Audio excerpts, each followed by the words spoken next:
Well, good morning, everybody. We officially had our 13th day in a row of 90 degrees plus. Now, this is usually this time of year that we're averaging 90 degrees. We don't always do it in June because technically you're averaging the upper 80s. But sadly, I know, to our dismay, this is coming to an end today. But it's actually still one of the longest stretches we've had over the last 10 years. 13 days in a row.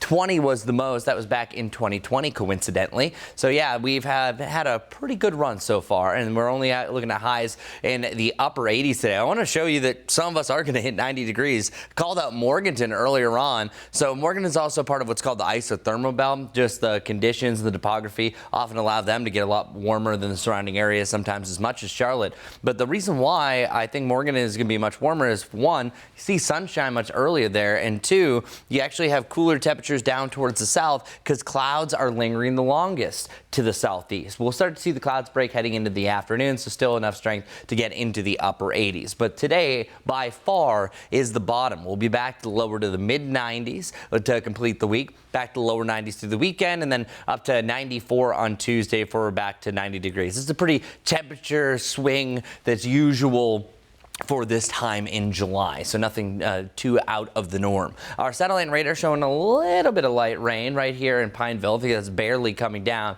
but for the most part, our radar is pretty blank for the greater Charlotte area. It's mainly just raining up in the mountains, but we will see that change. I think especially once you get to around the noon hour, so let's call it the end of the morning heading into the afternoon. We're starting to see breaks in the mountains as early as 9-10 o'clock for that sunshine. This is all a cold front, which is filtering in some of that drier air. Once it's directly over the Charlotte area, that's where we're seeing a little bit more widespread rain, especially to the east of this. But from about 11 until 2 to 3, that's where we're seeing most of the activity. Once this clears down to the south, we might see a leftover light rain shower heading into the evening. But then we're actually starting a nice little drying trend. Check it out. For today, you have that one chance for rain, but Thursday, Friday, and Saturday likely staying dry before we start to see the usual uptick in some shower potential and a likely chance for rain developing on the back end of that forecast. Tomorrow, look at this. Yeah, start off with some sunshine, mix of cloud and sunshine for the afternoon. 91 feeling more like 95, but I don't have any rain chances, none on the bottom bar.